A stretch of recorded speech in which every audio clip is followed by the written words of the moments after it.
इस कहानी की शुरुआत में हम डार्क सोल्जर डैरिल को देखते हैं, जो कि डेमन किंग के 4 जनरल्स का असिस्टेंट था। लेकिन फिर आगे वो 4 जनरल उसे अपने सामने बुलाकर काम से निकाल देने की बात करते हैं। डैरिल ये सुनकर बहुत शॉक्ड हो गया था, इसलिए वो उनसे पूछता है कि क्या आपका मतलब मैं असिस्टेंट के काम से निकाल दिया गया हूँ? जिस पर वो उससे कहते हैं कि नहीं, तुम अभी सिर्फ डेमन किंग के आर्मी से ही निकाल दिए गए हो। इसके बाद वो उसे बताते हैं कि तुम्हारा रैंक डेमन आर्मी किंग में सबसे लोवेस्ट पर था और तुम्हें हमारा असिस्टेंट बनाना एक गलती थी, क्योंकि तुम अच्छे से मैजिक भी यूज नहीं कर सकते, इसीलिए तुम्हारे जैसे डेमन हमारे किसी काम का नहीं है। अब इसके जवाब में डैरिल कहता है कि मुझे पिछले डेमन जनरल में से एक लॉर्ड ग्रैंड ब्राज ने काम पर रखा था, और तभी अचानक से एक जनरल उसके साइड में मैजिक से अटैक करके कहता है कि तुम मेरे डैड की बात कर रहे हो, लेकिन वो पहले ही रिटायर हो चुके हैं और इस नई डीमन आर्मी में मैजिक यूज ना कर पाने वालों के लिए कोई जगह नहीं है।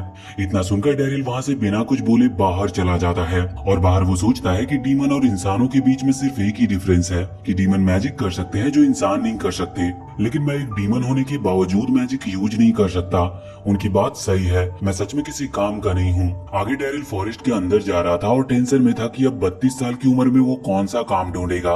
तभी वो भूख के मारे नीचे गिर जाता है, क्योंकि उसने बहुत दिनों से कुछ खाया नहीं था। मगर तभी अचानक से एक लड़की उसके ऊपर से जंप करके जाती है और उस लड़की का पीछा करते करते एक मॉन्स्टर भी वहाँ पर आ जाता है। वो मॉन्स्टर उस लड़की पर अटैक करने ही वाला था, पर डैरिल उस अटैक को रोककर उस लड़की को भागने के लिए कहता है। इसके बाद जब डैरिल उस मॉन्स्टर पर अटैक करने के लिए भागता है तो भूख के मारे नीचे गिर जाता है और उस मॉन्स्टर के अटैक से बहुत दूर गिरता है। तभी उसे साइड में एक नाइफ दिखाई देता है, लेकिन वो उसे यूज करने के लिए थोड़ा हिचकिचा रहा था, क्योंकि एक इंसान का बना हुआ हथियार था और एक डीमन के लिए एक शर्म की बात थी। लेकिन और कोई रास्ता ना होने की वजह से डैरिल उस नाइफ को पकड़कर उस मॉन्स्टर पर अटैक करके उसे एक ही बार में मार देता है। आगे वो लड़की डैरिल को उसकी जान बचाने के लिए थैंक यू कहती है और उससे कहती है कि आप बिल्कुल उस हीरो जैसे हो जिसे आज तक सबसे स्ट्रॉन्गेस्ट माना जाता है। ये जानने के बाद वो वहाँ से जाने लगता है, लेकिन तभी वो लड़की उसे पीछे से रोक लेती है और उसे अपने साथ विलेज में आने को कहती है और थैंक यू के तौर पर उसे खाना देने का प्रॉमिस भी करती है। खाने का नाम सुनकर डैरिल उसकी बात मान लेता और फिर वो लड़की उसे अपने विलेज में ले आती है।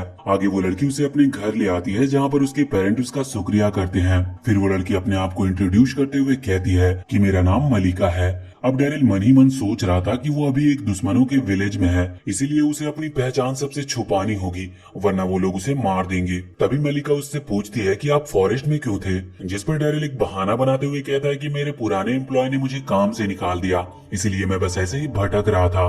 अब ये सुन के मलिका बहुत ज्यादा इमोशनल हो जाती है और डैरिल को उसके साथ इस विलेज में रहने के लिए इनवाइट करती है, और इससे पहले वो उसे मना कर पाता मलिका के डैड और मॉम भी इसके लिए मान जाते हैं। अब ये देखकर डैरिल भी उनकी बात मान लेता और यहाँ रहने का तय करता है। आगे जब रात को डैरिल अपने रूम में सो रहा था, तब मलिका उसके डोर के सामने आकर उसे बुलाती है और थैंक यू कहती है। वो कहती है कि मुझे आज तक किसी आदमी ने नहीं बचाया था, इसीलिए आज मुझे बहुत खुशी है, और इतना कहकर वो वहाँ से चली जाती है। अगले दिन जब मलिका के डैड डैरिल से कहते हैं कि उनके पास उनके लिए एक काम है, जिस पर डैरिल कहता है कि अगर आपको मेरी मदद चाहिए तो मैं जरूर करूंगा। तो उसके डैड कहते हैं कि मेरा वो मतलब नहीं था, मेरे पास तुम्हारे लिए एक जॉब है। दरअसल मैं इस विलेज का गिल्ड मास्टर हूँ, इसीलिए मैं चाहता हूँ कि तुम एक एडवेंचरर बनो। फिर वो डैरिल को समझाते हैं कि एडवेंचरर वो होता है जो मॉन्स्टर को हराता है, हर्ब्स कलेक्ट करता है, सबकी हेल्प करता है। अब ये सुनकर डैरिल पूछता है कि क्या आपके पास कोई दूसरा काम नहीं है, जैसे कि खेती करना या ऐसे ही कुछ, जिस पर वो जवाब देते हैं कि तुम्हारे पास इतनी अच्छी बॉडी है, फिर भी तुम ऐसे काम क्यों करना चाहते हो। और फिर वो उसके सामने एक पेपर रखकर उसे रजिस्टर करने को कहते हैं। डैरिल ये देखकर बहुत ज्यादा घबरा जाता है, क्योंकि उसने सुना था सिर्फ इंसान ही एक गिल्ड में रजिस्टर कर सकते हैं, और अगर वो इसमें रजिस्टर करने की कोशिश करेगा तो सबको उसकी असलियत का पता चल जाएगा। इसीलिए डैरिल अपनी बॉडी में पेन होने का बहाना बनाकर वहाँ से निकलने की कोशिश करता है। लेकिन तभी मलिका के डैड मलिका को उसे हेल्प करने के लिए कहते हैं और अचानक से उसके हाथ से ब्लड निकालकर उस पेपर में रजिस्टर कर देते हैं। लेकिन हैरानी की बात तो ये थी कि डैरिल बिना किसी दिक्कत के रजिस्टर कर लेता है, और ये देखकर वो सोचता है कि मैं बचपन से डीमंस के बीच बड़ा हुआ हूँ, इसीलिए कभी इस बारे में नहीं सोचा, लेकिन आज पता चला कि असलियत में मैं एक इंसान हूँ। इसके बाद हम देखते हैं कि मलिका के डैड अब डैरियल के स्किल को टेस्ट करने वाले थे। सबसे पहले वो डैरियल के ऑरा को चेक करने का तय करते हैं और उससे कहते हैं कि हर एक इंसान के अंदर ऑरा होता है और वो उसे किसी भी वेपन में डालकर उसे और भी पावरफुल बना सकता है। तो डैरियल एक स्वॉर्ड को पकड़कर उसमें अपना ऑरा डाल देता है। इसके बाद मलिका के डैड कहते हैं कि अभी हम हमारे फाइटिंग टाइप को चेक करेंगे, और फिर सबसे पहले उसे एक लकड़ी पर स्लैश अटैक करने के लिए कहते हैं। और जब डैरियल उस लकड़ी पर स्लैश अटैक करता है तो उसके 2 टुकड़े हो जाते हैं। ये देखकर सब उससे बहुत इम्प्रेस्ड थे। इसके बाद वो बो से एक एप्पल पर निशाना लगाने की कोशिश करता है, पर उसके एरो से सामने के पेड़ भी टूट जाते हैं। ये देखकर मलिका के डैड बहुत ज्यादा शॉक्ड हो जाते हैं, पर मलिका बहुत खुश थी। अगले टेस्ट में उसे एक पत्थर पर अटैक करना था, और जब वो उस पत्थर पर अटैक करता है तो उस पत्थर के भी टुकड़े टुकड़े हो जाते हैं। अब आखिरी टेस्ट में उसे एक शील्ड से अपने आप को प्रोटेक्ट करना था, इसीलिए मलिका के डैड एक आयरन का बना हुआ बहुत बड़ा हैमर लेकर आते हैं और उसके ऊपर अटैक कर देते हैं। लेकिन आखिर में वो खुद ही पीछे गिर जाते हैं, और यहाँ पर हमें पता चलता है कि डैरिल के पास हर एक फील्ड में बहुत ज्यादा पावर है। ये जानने के बाद मलिका के डैड उससे कहते हैं कि तुम्हारा टैलेंट बहुत ज्यादा रेयर है, इसीलिए मैं तुम्हारे जैसे टैलेंटेड लड़के को हमारे विलेज में बंद नहीं रखना चाहता। सेंटर गिल्ड में ज्वाइन करना हर एडवेंचरर का सपना होता है, और तुम उसके लिए पहले से ही क्वालिफाइड हो, इसीलिए अगर तुम चाहो तो मैं एक रिकमेंडेशन लेटर भी लिख सकता हूँ। तभी डैरिल की नजर मलिका पर जाती है, जो कि उसके जाने की खबर सुनकर बहुत ज्यादा सैड थी। इसीलिए वो उससे कहता है कि आपने मुझे उस वक्त रहने की जगह दी जब मेरे पास कोई नहीं था, इसीलिए मैं आपका एहसान पूरा करूंगा और यही विलेज में रहूंगा। ये सुनकर मलिका बहुत ज्यादा खुश हो जाती है और उसे हग कर लेती है। अब आगे हम देखते हैं कि मलिका के डैड पूरे विलेज के सामने डैरिल का इंट्रोडक्शन देते हुए कहते हैं कि ये हमारे विलेज का नया एडवेंचरर है, और तभी हमें पता चलता है कि मलिका के डैड उस विलेज के मेयर भी हैं। उसी वक्त उन विलेजर्स के बीच में एक लड़का डैरिल से बदतमीजी से बात करने लगता है और कहता है कि ये अंकल इस एज में काम नहीं कर पाएंगे। तो मलिका के डैड डैरिल को बताते हैं कि उसका नाम घसीटा है और वो भी एक एडवेंचरर है। इसके बाद घसीटा डैरिल से उसका एडवेंचरर रैंक पूछता है। अब डैरिल का रैंक ई है, ये जानने के बाद वो अकड़ दिखाकर कहता है कि मेरा रैंक तुमसे ज्यादा है, इसीलिए मैं तुम्हारा सीनियर हूँ। और इतना कहकर घसीटा वहाँ से चला जाता है, और कहते हैं कि ये सब वो क्वेस्ट हैं जिसे घसीटा ने पूरा करने से मना कर दिया था, जिस पर डैरिल ये काम करने के लिए मान जाता है। आगे वो डैरिल को सावधान रहने को कहते हैं, क्योंकि बाहर एक मॉन्स्टर घूम रहा है। फिर जब वो उसे उस मॉन्स्टर की तस्वीर दिखाते हैं तो ये वही मॉन्स्टर होता है जिसे डैरिल ने फॉरेस्ट के अंदर मारा था। इसके बाद उन लोगों को उस मॉन्स्टर की बॉडी भी मिल जाती है और ये कंफर्म हो जाता है कि डैरिल ने उसे मारा है। अब मलिका के डैड यानी कि मेयर घसीटा से कहते हैं कि तुम इतने दिनों से ये काम नहीं कर पा रहे थे, लेकिन डैरियल ने इसे एक चुटकी में कर दिखाया, इसीलिए उसे तुम जाकर थैंक यू बोलो।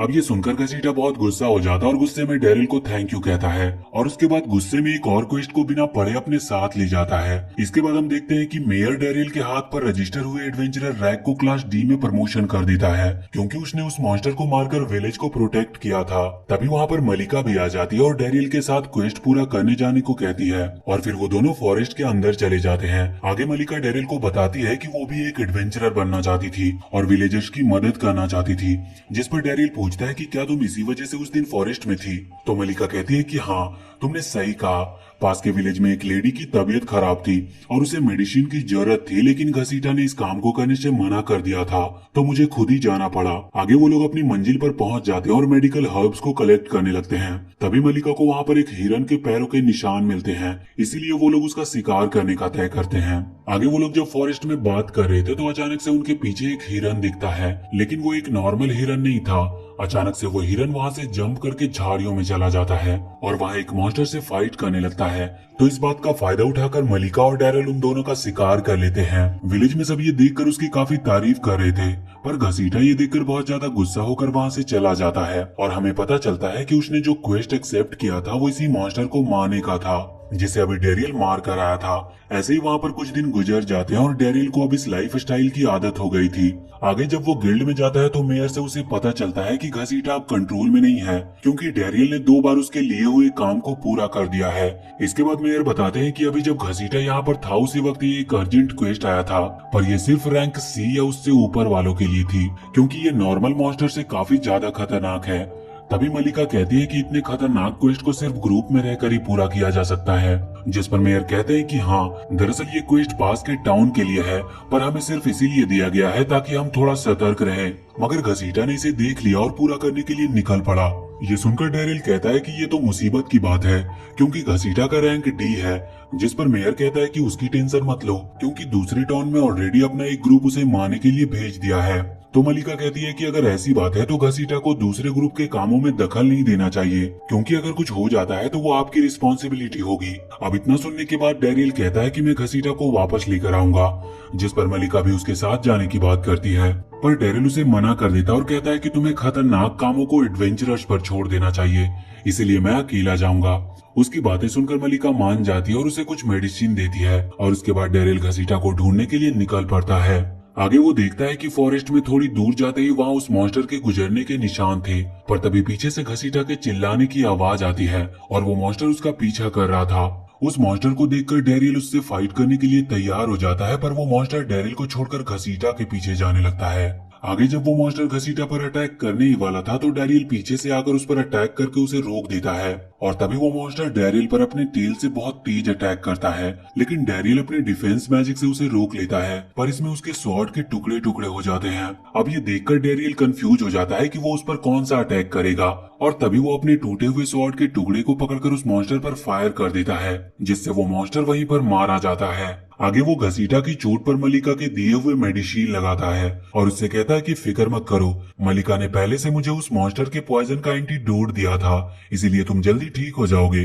अब ये देखकर घसीटा उससे पूछता है कि तुम इतना सब कुछ कैसे कर लेते हो, जिस पर डैरिल कहता है कि मैंने हर्ब्स के बारे में मलिका से सीखा है और मुझे पता है कि इस दुनिया में कोई भी चीज सीखना कभी बेकार नहीं जाती। और ये सुनकर घसीटा काफी इमोशनल हो जाता है और वहीं पर रोने लगता है। इसके बाद हम देखते हैं कि जब डैरियल और मेयर बैठकर खाना खा रहे थे तभी घसीटा वहां आकर डैरिल को गुड मॉर्निंग कहता है और बॉस कहकर बुलाने लगता है। फिर वो उसके पास आकर कहता है कि मैं जल्दी ठीक होकर बॉस के नीचे काम करना चाहता हूँ। अब ये सुनकर डैरियल सोचता है कि कुछ दिन पहले तक मैं डीमन किंग के आर्मी में बस एक लूजर था, पता नहीं वो 4 जनरल्स अभी तक हीरो से फाइट कर रहे होंगे या नहीं। तभी हम 4 जनरल्स को देखते हैं जिसके एक मेंबर को हीरो के ग्रुप ने बहुत ज्यादा इंजर्ड कर दिया था। वो कहती है कि मेरी ये हालत इसीलिए हुई क्योंकि मुझे नहीं पता था कि उसके ग्रुप में अभी नए मेंबर्स भी आ गए हैं। जिस पर एक और जनरल उससे पूछता है कि क्या तुम्हें इतना भी नहीं पता कि लड़ाई करने जाने के पहले उनके ऊपर नजर रखकर सिचुएशन को समझना एक जरूरी चीज होती है। तो इसके जवाब में वो कहती है कि ये सब इस न्यू असिस्टेंट की गलती है क्योंकि उसने सही से अपना काम नहीं किया। ये सुनकर एक और जनरल कहती है कि हमने ऑलरेडी 4-5 असिस्टेंट चेंज करके देख लिया लेकिन कोई ढंग से काम नहीं करता, तो क्या हमें डैरिल को वापस नहीं बुला लेना चाहिए?